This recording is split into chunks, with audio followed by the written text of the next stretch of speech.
قال رسول الله صلى الله عليه وسلم المؤمنون كرجل واحد আল্লাহ রসুল সাল্লাল্লাহু আলাইহি ওয়াসাল্লাম বলেছেন সমস্ত মুমিন একটি ব্যক্তির মতো, একটি লোকের মতো, একজন লোকের মতো সমস্ত মুমিন। পৃথিবীর যেখানেই যে মুমিন থাকুক, মুমিনের জন্য কোনো কাঁটাতার নেই, ইমানদারের জন্য কোনো কি নেই, কাঁটাতার নেই। পৃথিবীর শেষ প্রান্তেও যদি একজন মুমিন থাকে, ইমানদার থাকে, সে আমার ভাই। আর আমার ঘরের পাশেও যদি একজন অমুসলিম থাকে, সে আমার ভাই নয়, সে আমার ভাই না। ইসলামে ভ্রাতৃত্বর বন্ধন হয় ইমানের সূত্রে। ইসলামের ভ্রাতৃত্বের বন্ধন রক্তের সূত্রে হয় না, এবং বংশের সূত্রেও হয় না, এবং সমাজের সূত্র হয় না। ইসলামে ভ্রাতৃত্বের সূত্র হচ্ছে ঈমান। আমার ভাই যদি মুশরিক হয়ে থাকে, কাফের হয়ে থাকে, ও আমার ভাই নয়।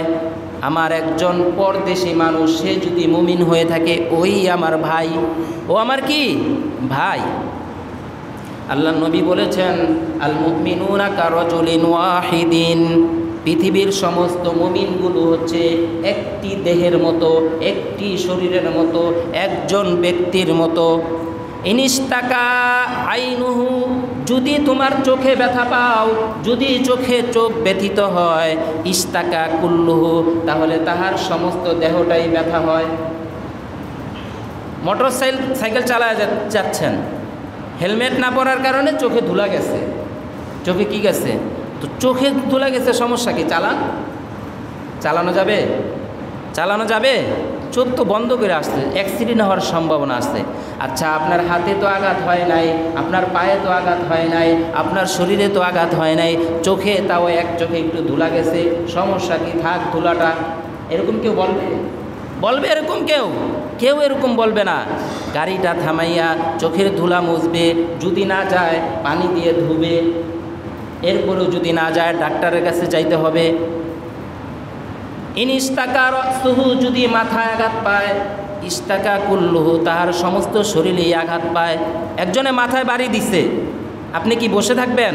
চিন্তা করবেন যে আমার হাত দিয়ে আমি কাজ করতেছি, কাজ করতে থাকি, আমার পা দিয়ে আমি যেখানে যাচ্ছি যাইতে থাকি, মাথা দিয়ে রক্ত পড়ুক, এটা কি কেউ ভাববেন? কেউ যেমনিভাবে ভাববেন না। আপনার শরীরের মাথা যেমন আপনার সারা শরীরের অঙ্গ, আপনার চোখ যেমনিভাবে আপনার সারা শরীরের অঙ্গ, ঠিক তেমনিভাবে ফিলিস্তিনের মুসলিম ভাইরা, এটাও আমাদের অঙ্গ, ওরা আমাদের ভাই, ওরা আমাদের কি? ফিলিস্তিনের মুসলমান নারী পুরুষ, ওরা আমাদের কি? একটু জোরে বলেন, ওরা আমাদের কি? ওরা আমাদের ভাই, ওরা আমাদের বোন। আজকে ওরা এক প্লেট খাবারের জন্য চিৎকার পারতেছে। ছোট ছোট শিশুরা, আপনারা ভিডিওতে দেখেন না, ছোট ছোট বাচ্চারা খাবারের পেয়ালা নিয়ে দৌড়াচ্ছে, সিরিয়ালে কাঁদতেছে, খাবার দাও, আমাকে দাও। তাও কি খাবার দেয়?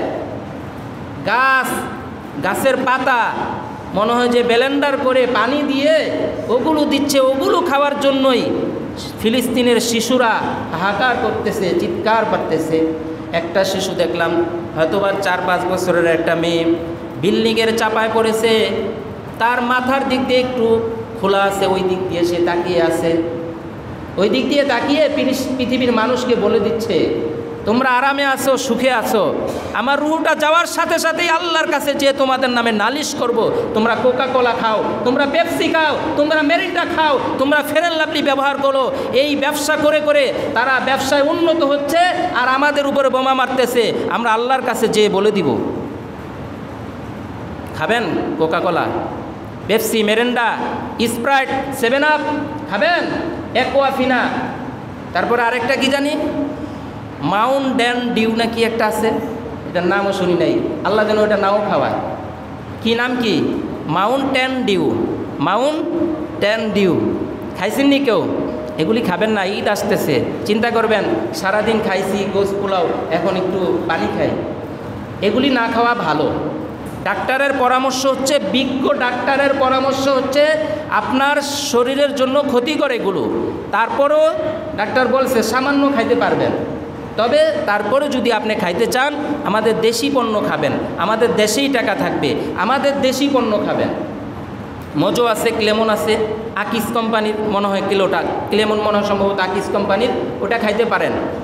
যদি খাইতে চান জীবনেও ইনশাআল্লাহ আজকে থেকে ওয়াদা করেন রোজা মুখে এই মসজিদের মধ্যে শুক্রবারের দিন 7 আপ, কোকাকোলা, পেপসি, ফান্ডা, মেরিন্ডা এগুলি খাবো না। স্প্রাইট ফ্রি দিলেও খাবো না। ওগুলি খাওয়া মানে মুসলমানের রক্ত খাওয়া। অনেকে মনে করে এগুলি খাওয়া জায়েজ, অনেকে মনে করে এগুলো খাওয়া কি, তারা নস খুঁজা পায় না, মনে করে এগুলো খাওয়া জায়েজ। বদরের যুদ্ধের ইতিহাস দেখুন, বদরের যুদ্ধটা কেন শুরু করেছিল। আবু সুফিয়ান নামে একজন সাহাবী আছে, সে মুসলমান হওয়ার আগে অনেক মক্কা শরীফে অনেক মাল নিয়ে সিরিয়া গেছে, ওইখান থেকে অনেক দ্বিগুণ পরিমাণ লাভবান হয়ে ফিরে আসতেছে মক্কায়, মাঝখানে মদিনা হয়ে আসতে হবে। নবীজি সিদ্ধান্ত নিলেন ওরা যেই ব্যবসায় লাভবান হয়েছে, এই ব্যবসায় যদি দিন দিন ওরা উন্নত হতে থাকে মুসলমানরা দুর্বল হয়ে পড়বে, অতএব ওদেরকে বাধা দাও। এই সিদ্ধান্ত কার? এই সিদ্ধান্ত কার? আল্লাহ নবী মুহাম্মদুর রাসূলুল্লাহ সাল্লাল্লাহু আলাইহি সাল্লামের। নবীজি সিদ্ধান্ত নিলেন ওদের এই ব্যবসাকে ধসে ফেলানোর জন্য, ওদের এই ব্যবসা যেন, ওদের ব্যবসার মাল যেন আমাদের এই মদিনার উপর দিয়ে নিতে না পারে। এই জন্য নবীজি সিদ্ধান্ত নিয়ে 313 জন সাহাবী নিয়ে রওনা দিলেন। ওই দিক দিয়ে আবু সুফিয়ান টের পেয়ে গেছে, এর আগেই লোক পাঠা দিছে, প্রতিনিধি পাঠা দিছে ঘোরা দিয়া, যে তুমি তাড়াতাড়ি যায় দেখো যে মদিনার পথ কি নিরাপদ কিনা। আয়েশা দেখলো যে না, নিরাপদ না। মুহাম্মদ তাহার সাহাবীদেরকে নিয়ে রাস্তা অবরোধ করে রেখেছে। কি করে রেখেছে? অবরোধ করে রেখেছে, মক্কাবাসীরা যেন আর্থিকভাবে সবল না হয়। এই জন্য নবীজি সিদ্ধান্ত নিলেন ওদের ব্যবসাকে ধস ফেলানো হবে, ওদের ব্যবসাকে উন্নত করতে দেওয়া যাবে না। নবীজি সাল্লাল্লাহু আলাইহি সাল্লাম এই সিদ্ধান্ত নিলেন। আর ওই যে প্রতিনিধি পাঠাইছে সে আবার তাড়াতাড়ি আবু সুফিয়ানের কাছে গেছে, যাইয়া খবর দিল। আবু সুফিয়ান করলো কি, সাগরের পথ দিয়া চলে গেল, মানে যেই পথ নবীজি অবরোধ করেছেন ওই পথ বাদ দিয়ে সাগরের পথ দিয়া চলে গেছে। আবার দুধ পাঠা দিছে মক্কায়। মক্কায় যায় বলো মুহাম্মদ আমাদেরকে বাধা দিতে চাইছিল। যখনই মক্কাবাসী খবর পাইল যে মুহাম্মদ নাকি আমাদের ব্যবসায়ীদের ব্যবসাকে লুটপাট করার জন্য বাধা দিতে চাইছিল, অতএব মুহাম্মদ দেশ ছাড়া করছে, আবার ওইখানে যে আমাদের উপর আক্রমণ, ওকেও নিরাপদে থাকতে দেওয়া যাবে না। আবু জাহেল ফুঁসে ফেটে উঠল, ও সিদ্ধান্ত নিল যুদ্ধ করব, ওদেরকে মক্কায় মদিনাও থাকতে দেওয়া যাবে না, যুদ্ধ করবে। এই যুদ্ধ করার জন্য 1000 সেনাবাহিনী নিয়ে রওনা হলেন। এদিকে আবু সুফিয়ান আবার মক্কায় চলে আসতেন এবং আবু জাহেলকে বললেন যেহেতু আমরা নিরাপদে চলে আসছি আর ঝামেলা দরকার নাই। আবু জাহেল কয় না, এই সুযোগ ছাড়া যাবে না। নবীজি সাল্লাল্লাহু আলাইহি সাল্লামও তৈরি নিলেন, ঠিক আছে দেখা যাবে, খেলা হবে মাঠে। নবীজি সাল্লাল্লাহু আলাইহি সাল্লাম 313 জন সাহাবীকে নিয়ে যুদ্ধ করলেন 1000 মুশরিকদের বিরুদ্ধে। আল্লাহ তাআলা এমনভাবে সাহায্য করলেন, 5000 ফেরেশতা পাঠাইছেন। ফেরেশতারা আইসা শুধু ওকে ঘাড়ে মারছে। ওদের কিসে মারছে? ঘাড়ে মারছে। একটা মারছে আর জায়গায় শেষ। আবু সুফিয়ানকেও দুইটা বালক আবু সুফিয়ানকেও ধরাশায়ী করলেন। কি বলে আবু সুফিয়ান না আবু জাহেলকে। সেখানে আবু জাহেল নিহত হলো এবং 70 জন এই মুশরিক বন্দী হলো এবং 70 জন নিহত হলো। ওই যুদ্ধের মধ্যে মাত্র 14 জন সাহাবী শহীদ হয়েছিল। এখন বলেন এই যুদ্ধের সূত্রটা কি? মক্কার মুশরিক, মক্কার কাফেরা যেন ব্যবসায় সবল হতে পারে এই জন্য। আর সবল হইলে মুসলমানদের লাভ না ক্ষতি? ক্ষতি না? ওরা সবল হইলে দিন দিন উন্নত হবে আর ওরা বিভিন্ন অস্ত্র কিনবে আর মুসলমানের উপরে এগুলো মারবে। এবার আল্লাহ চিন্তা করেন, আপনি 2 লিটারের একটা কোকাকোলা খাইলে, 2 লিটারের কোকাকোলা দাম কত? হ্যাঁ, 120 টাকা যদি 2 লিটারের কোকাকোলা হয়, আপনি একটু চিন্তা করেন তো কত টাকা লাভ হবে? লাভ হবে না লস হবে? 10 টাকাও যদি আমি ধরি, আপনি এই 10 টাকা ইসরায়েলকে দিলেন আর বললেন এই 10 টাকা দিলাম, তোরা ব্যবসায় আরও উন্নত হ এবং ফিলিস্তিনের মুসলমানদের উপর আরও বড়ভাবে আঘাত কর। আপনি যদিও মুখ দিয়ে এই কথা না বলেন, এটা খাওয়া মানেই এটা প্রমাণ করে। যেখানে আল্লাহ নবী বদরের যুদ্ধে ওরা যেন ব্যবসায় উন্নত না হতে পারে, সবল না হতে পারে, সিদ্ধান্ত নিলেন কি, আর আপনি আমি কি সিদ্ধান্ত নেই। এরপরেও যদি এই কাজ করি, একটা হাদিস শুনে দেই, মালউনুন মান দাররা মুমিনান, যেই ব্যক্তি মুমিনের ক্ষতি করবে, যেই ব্যক্তি ইমানদারের ক্ষতি করবে, তার উপর আল্লাহর অভিশাপ। তার উপর আল্লাহর কি অভিশাপ। পেপসি খাবেন, 7 আপ খাবেন, মা বোনেরা ফেরেন লাভলি ইত্যাদি এগুলি ব্যবহার করবে, এগুলি ব্যবহার করা মানি আপনার উপর আল্লাহর গজব আসবে। আপনি কোন দিক দিয়ে অশান্তিতে পড়বেন বলতেও পারবেন না। ওদের ফিলিস্তিনের একটা শিশুর অভিশাপ বৃথা যাবে না। আল্লাহর ঘর মসজিদে রোজা মুখে বলতেছি, ফিলিস্তিনের একটি মাজলুমের অভিশাপও বৃথা যাবে না। ওই অভিশাপের ভাগী আপনিও হবেন যদি এই 7 আপ, পেপসি, মেরিন্ডা, ফান্টা, এরপরে কোকাকোলা, পেপসি এগুলো যদি খেয়ে থাকেন, একটা অভিশাপও বৃথা যাবে না।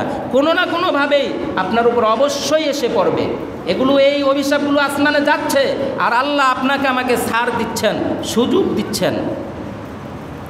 এই ছাড় আর সুযোগ সব সময় থাকবে না।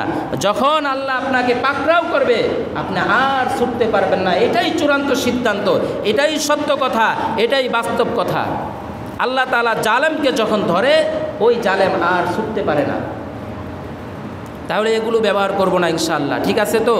আমি এই যে কিছু পণ্যের নাম বলে দিই: Coca Cola, Pepsi, 7 up, Sprite, Mirinda, Fanta, Mountain Dew. এরপরে সাদা পানির মধ্যে কিনলে, একটা আছে না কিনলে, আর একটা হচ্ছে অ্যাকোয়াফিনা। পানি যদি রাস্তায় খেতে হয়, মাম পানি খেতে পারেন, ফ্রেশ পানি খেতে পারেন। তারপরে লুডুস, লুডুস, ম্যাগি লুডুস, কুরকুর চিপস, এই যে বাচ্চারা খায়, কুরকুর চিপস, সান চিপস, তারপরে লেস চিপস, কিটক্যাট চকলেট, বাচ্চারা খায়। এদিক দিয়ে বাচ্চারা এগুলি খায়, আর এগুলির পয়সা দিয়ে ওই দিক দিয়ে আমাদের মুসলমানদেরকে মারতেছে। তারপরে ল্যাক্টোজেল, ওই যে বাচ্চাদেরকে দুধ খাওয়ায়, এগুলি খাওয়ায়েন না, অবশ্যই আল্লাহর কাছে জবাব দিতে হবে। হরলিক্স, এটাও ইসরায়েলের। তারপরে নেসক্যাফে, এটাও ইসরায়েলের। এরপরে হচ্ছে এই যে দাঁত ব্রাশ করি, টুথপেস্ট, ক্লোজআপ, পেপসোডেন্ট, কোলগেট, এগুলি ইসরায়েলের। লাক্স সাবান, লাইফবয় সাবান, ডাব, ডেটল, হুইল সাবান, এগুলি ইসরায়েলের। সার্ফ এক্সেল, রিং, হুইল, গুঁড়া, এগুলি ইসরায়েলের। সানসিল্ক শ্যাম্পু, এরপরে love shampoo, clear shampoo, fair and lovely, Nivea, তারপরে গার্নিয়ার, এই নাম জানি না, গার্নিয়ার ম্যানও আছে, এগুলো ইসরায়েলের। আমি মসজিদের আরও 1 বছর আগে ওই বারান্দার দেওয়ালের মধ্যে লেখা আছে, ওটা একটু মোবাইলে তুলে নেবেন, অথবা আপনি মোবাইলে এখনও যদি গুগলে সার্চ করেন যে ইসরায়েলি পণ্য, দেখেন কত পোস্টার আসে, ওগুলোর মধ্যে সব দেওয়া আছে। আপনি যেটা ব্যবহার করতে পারবেন সেটাও দেওয়া আছে। আমরা ওগুলো ব্যবহার করব। আল্লাহ তাআলা আমাদেরকে বুঝার তৌফিক দান করুক। এইভাবে ইসরায়েলদেরকে আমরা যেন আর সাহায্য না করি, আল্লাহ আমাদেরকে হেদায়েত দান করুক। আমিন।